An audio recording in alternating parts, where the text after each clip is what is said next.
Hai, jumpa lagi di Jagat Review TV. Selamat menikmati informasi berita hari ini. Habis Samsung Galaxy S22 series yang dapat update One UI 5 versi stabil, pastinya smartphone Samsung lainnya juga akan dapat dong ya. Nah, ada bocoran nih, smartphone Samsung mana saja yang bakal ikut dapat update One UI 5 berbasis Android 13 tersebut. Di antaranya termasuk Galaxy Z Fold, Z Flip, S21 series, A series, dan lain sebagainya. Update ini tidak semuanya langsung dapat, akan digilir secara berkala mulai November hingga Februari tahun depan. Udah gak sabar nunggu?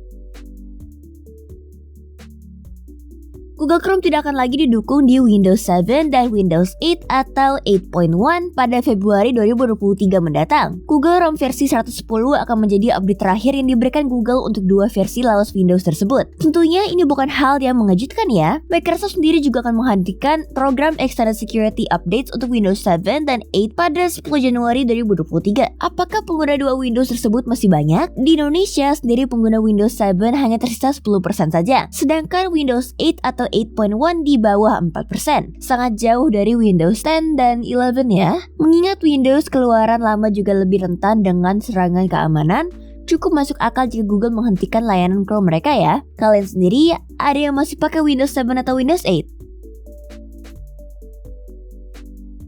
Setelah kemarin sempat ada bocoran soal perangkat Realme 10 5G, kini bocoran yang sama juga hadir untuk versi 4G-nya. Realme 10 4G ini akan punya spesifikasi yang lebih banyak berbeda dibandingkan dengan versi 5G-nya. Misalnya, versi 4G akan punya layar lebih kecil di 6,4 inci panel AMOLED. Sebagai perbandingan, versi 5G menggunakan layar 6,7 inci tetapi memakai panel LCD. Untuk chipset, disebut akan memakai MediaTek Helio G99 dengan RAM 8GB dan kapasitas storage internal sebesar 128GB. Kemudian sensor kamera utama yang sebesar 50MP, tidak 108MP seperti versi 5G-nya. Salah satu hal yang menjadikan dua varian ini mirip adalah sama-sama berkapasitas baterai 5000mAh dengan daya hingga 33W. Realme 10 series ini sendiri baru akan diumumkan resmi bulan November mendatang di Cina. Jadi kita tunggu saja informasi lebih lanjutnya.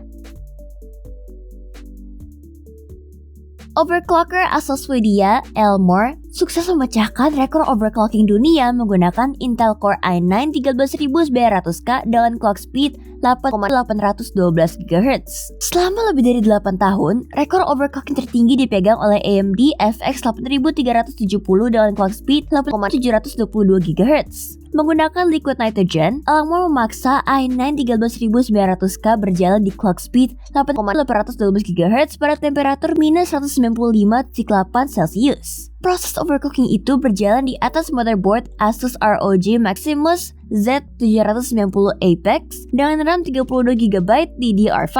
Mengingat Intel Raptor Lake Gen 13 masih cukup hangat dirilis, rekor dunia bisa saja kembali pecah setelah overclocker mengetahui resep pada prosesor tersebut. Apalagi Intel bakal merilis Core i9 13900KS yang punya default clock speed lebih tinggi yaitu mencapai 6 GHz. Sepertinya dunia overclocking bakal ramai dengan pemecahan rekor ya.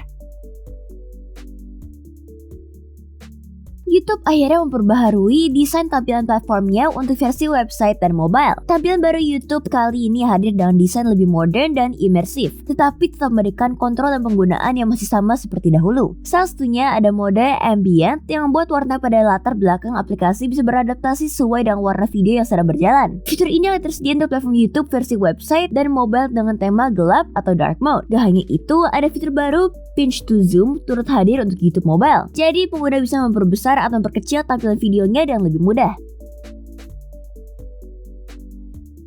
Sega secara resmi mendirikan Sega Singapura yang akan difokuskan untuk mengelola pasar Asia Tenggara termasuk Indonesia. Sega Singapura juga akan bertanggung jawab untuk proses marketing dan penelitian pasar demi memperkuat langkah mereka di pasar yang mereka antisipasi akan tumbuh signifikan di masa depan. Sayangnya tidak ada kepastian apakah dukungan ini juga akan diikuti dalam proses translasi bahasa lokal di proyek masa depan termasuk dukungan bahasa Indonesia misalnya. Bagaimana dengan Anda? Punya harapan besar dalam berdirinya Sega Asia Tenggara ini?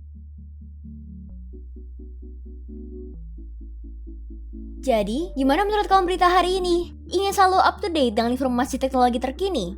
Jangan lupa subscribe dan follow Jagat Review ya. Sampai jumpa di informasi menarik selanjutnya.